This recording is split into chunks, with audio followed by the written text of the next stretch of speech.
मेरा मानना है कि वो अपना निजी कार्यक्रम से आ रही हैं, अपने गुरुजी के दर्शन करने आ रही हैं।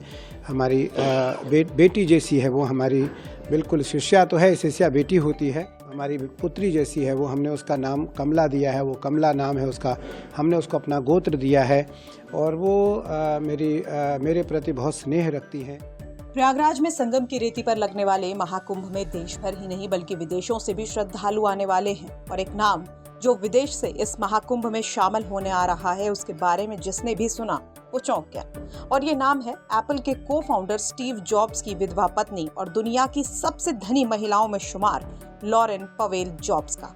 जी हाँ, खबर है कि दुनिया की सबसे रईस महिला भारत में महाकुंभ में आकर कल्पवास भी करेंगी और साधुओं की संगत में कुछ वक्त सादगीपूर्ण जीवन गुजारेंगी। लॉरेन हिंदू और बौद्ध धर्म से खास जुड़ाव रखती हैं और उनसे काफी प्रभावित भी हैं। वहीं आध्यात्मिक गुरु स्वामी कैलाशानंद जी महाराज ने इस बारे में जानकारी देते हुए कहा है कि लॉरेन पवेल महाकुंभ में शामिल होने और अपने गुरु से मिलने आ रही है। साथ ही उन्होंने ये भी बताया कि हमने उनको अपना गोत्र भी दिया है और उनका नाम कमला रखा है। देखिए, मेरा मानना है कि वो अपना निजी कार्यक्रम से आ रही हैं, अपने गुरुजी के दर्शन करने आ रही हैं।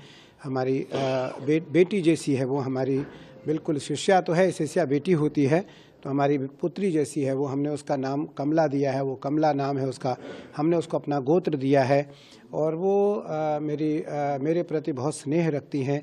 दूसरी बार भारत आ रही है, दूसरी बार आज भारत आ रही है और अपने शिविर में निस्संदेह वो 1-2 दिन, 3 दिन, 4 दिन, 5 दिन प्रवास करेंगी। उसका निजी कार्यक्रम है, वो किसी प्रकार से इस प्रकार कोई कार्यक्रम अपने पूजन, ध्यान, तप, साधना गुरुजी के साथ हो, उसके जो भी कुछ मानसिक सवाल होते हैं उसका उत्तर पाने के लिए वो आ रही हैं। मुझे लगता है यह परंपरा अनादिकाल काल से, महर्षि व्यासानंद जी हमारे शिष्य हैं, ये अमेरिका से हैं, इनके लाखों फॉलोअर्स हैं, लाखों इनके अनुयायी हैं, लेकिन ये हमारे प्रिय हैं, हमारे अनुयायी हैं। इनको हम निरंजनी अखाड़ा, इनको महामंडलेश्वर बना रहा है। मुझे लगता है यह परंपरा अनादिकाल से है कि हमारी परंपरा पूरी दुनिया में जाए, पूरी दुनिया में वो जाकर के स्थापित हो, लेकिन परंपरा मौलिक हो, परंपरा सैद्धांतिक हो, परंपरा वैचारिक हो, परंपरा आध्यात्मिक हो। उसमें किसी भी प्रकार से कोई लोकप्रियता न हो, कोई लोक हित न हो, उसमें किसी प्रकार से स्वजन हित न हो, लोक हितकारी हो, लोक कल्याणकारी हो, वो स्वजन हितकारी न हो, वो अपना खुद के कोई किसी प्रकार का कोई स्वार्थ न हो। तो महाराज जी, आज वो आ रही हैं, आपकी पेशवाई में भी शामिल होंगी? देखते हैं, मेरा प्रयास है कि वो आए, क्योंकि बहुत दूर से आ रही हैं, थक कर के आ रही हैं, फिर भी उसका मन होगा कि हम थोड़ी देर रहें, अगर उसकी इच्छा होगी तो वो रहेगी।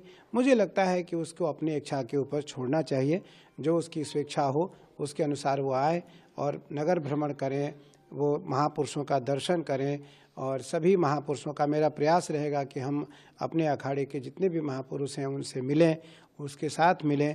उसको एक अच्छा लगेगा, हमें भी अच्छा लगेगा कि दुनिया की वो लोग हमारे परंपरा से जुड़ना चाहते हैं जो हमारी परंपरा से कभी अपरिचित रहे, जिनको हमारी परंपरा से किसी प्रकार का कोई ज्ञान नहीं रहा। मीडिया रिपोर्ट्स की माने तो लॉरेन 13 जनवरी को महाकुंभ में आ सकती हैं और वो निरंजनी अखाड़े के आचार्य महामंडलेश्वर स्वामी कैलाशानंद के शिविर में 29 जनवरी तक रहेंगी और सनातन धर्म को करीब से समझने की कोशिश करेंगी।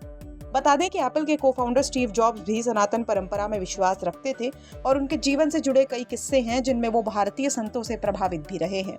वहीं उनकी पत्नी भी अब महाकुंभ में शामिल होने वाली है। ब्यूरो रिपोर्ट, यूपी तक।